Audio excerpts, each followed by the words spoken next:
នៅថ្ងៃទី19ខែវិច្ឆិកាឆ្នាំ2025នៅសាលប្រជុំឌីទីស្តីការគណៈរដ្ឋមន្ត្រីឯកឧត្តមទេសរដ្ឋមន្ត្រីអៀងម៉ូលីប្រធានអាជ្ញាធរជាតិប្រយុទ្ធនឹងជំងឺអេដស៍បានអញ្ជើញជាអធិបតីដ៏ខ្ពង់ខ្ពស់ដឹកនាំកិច្ចប្រជុំពេញអង្គអាជ្ញាធរជាតិប្រយុទ្ធនឹងជំងឺអេដស៍លើកទី2ឆ្នាំ2025កិច្ចប្រជុំនេះដើម្បីពិនិត្យមើលរួមគ្នានៅវឌ្ឍនភាពសមិទ្ធផលនិងប្រសិទ្ធភាពក្នុងការប្រយុទ្ធនឹងជំងឺអេដស៍សម្រាប់រយៈពេល6ខែចុងឆ្នាំ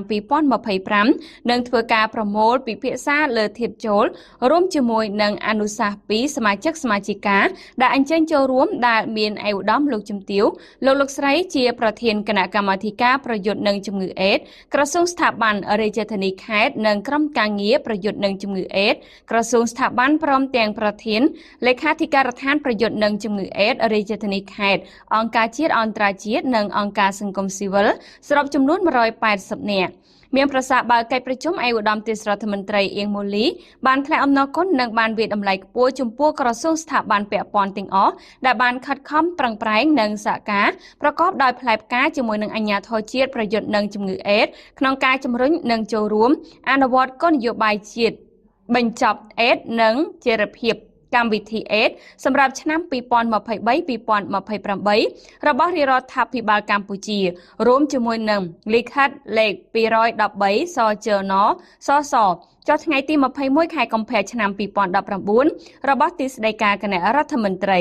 ឯកឧត្តមទេសរដ្ឋមន្ត្រីបានបញ្ជាក់ថាផែនការយុទ្ធសាស្ត្រជាតិទូលំទូលាយនិងពហុវិស័យឆ្លើយតបទៅនឹងមេរោគអេដស៍និងជំងឺអេដស៍លើកទី6ឆ្នាំ2024-2028គឺជាមគ្គុទ្ទេសក៍តម្រង់ផ្លូវសម្រាប់អនុវត្តគោលនយោបាយជាតិបញ្ចប់អេដស៍និងចីរភាពកម្មវិធីអេដស៍សម្រាប់ឆ្នាំ2023-2028របស់រាជរដ្ឋាភិបាលកម្ពុជាក្នុងការបដិញ្ញាចិត្តបញ្ចប់ជំងឺអេដស៍ជាការគំរាមកំហែងដល់សុខភាពសាធារណៈឆ្ពោះទៅសម្រេចបាននៅការគ្របដណ្ដប់សុខភាពជាសកលដោយបានកំណត់នៅក្នុងផែនទីបង្ហាញផ្លូវឆ្ពោះទៅការគ្របដណ្ដប់សុខភាពជាសកលនៅកម្ពុជាឆ្នាំ2024-2035ដែលប្រកាសឲ្យអនុវត្តជាផ្លូវការក្រោមអធិបតីភាពដ៏ខ្ពង់ខ្ពស់សម្ដេចមហាបវរធិបតីហ៊ុនម៉ាណែតនាយករដ្ឋមន្ត្រីនៃព្រះរាជាណាចក្រកម្ពុជាកាលពីថ្ងៃទី23ខែឧសភាឆ្នាំ2024ឯកឧត្តមទេសរដ្ឋមន្ត្រីបានបន្ថែមថាក្នុងរយៈពេល6ខែកន្លងទៅនេះសកម្មភាពរបស់យើងបានផ្ដោតទៅលើចីរភាពរចនាសម្ព័ន្ធនិងវិមជ្ឈការនៅក្នុងនោះយើងកំពុងតែបញ្ចប់ផែនទីបង្ហាញផ្លូវចីរភាពនិងការសិក្សាចំណាយសម្រាប់ការឆ្លើយតបដែលដឹកនាំដោយសហគមន៍ដើម្បីធានាបាននូវហិរញ្ញវត្ថុប្រកបដោយចីរភាពក្រសួងសុខាភិបាលកំពុងបង្កើតនិយមប្រតិបត្តិ SOP សម្រាប់ការចុះកិច្ចសន្យាសង្គមនិងផែនការអន្តរកាលនិងចីរភាពឆ្លើយតបនឹងជំងឺអេដស៍ជំងឺរបេងរួមគ្នាអាជ្ញាធរជាតិប្រយុទ្ធនឹងជំងឺអេដស៍ក៏បានរៀបចំ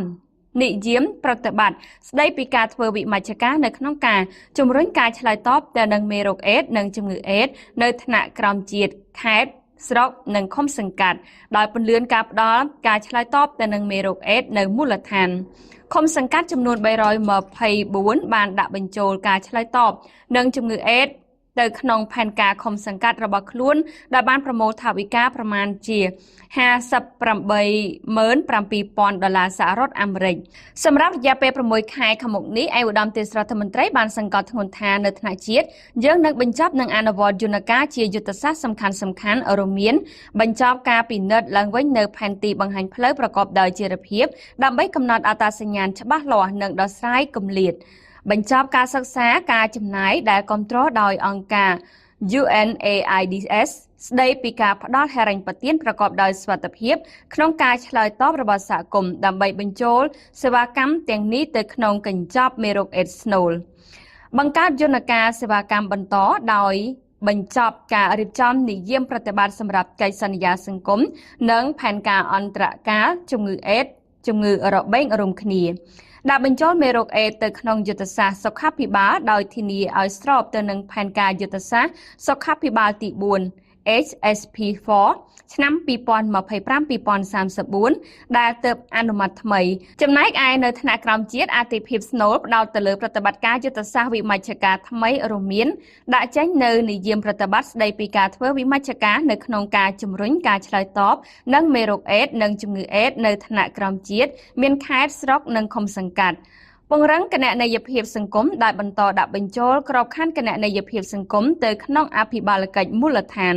បង្កើនសមាហរណកម្មថវិកាមូលដ្ឋានដោយផ្ដោតទៅលើការរួមបញ្ចូលគ្នាប្រកបដោយជោគជ័យនៃការឆ្លើយតបនឹងជំងឺអេដស៍ទៅក្នុងផែនការអភិវឌ្ឍឃុំសង្កាត់ផែនការវិនិយោគឃុំសង្កាត់នៅក្នុងតំបន់ដែលនៅសេសសល់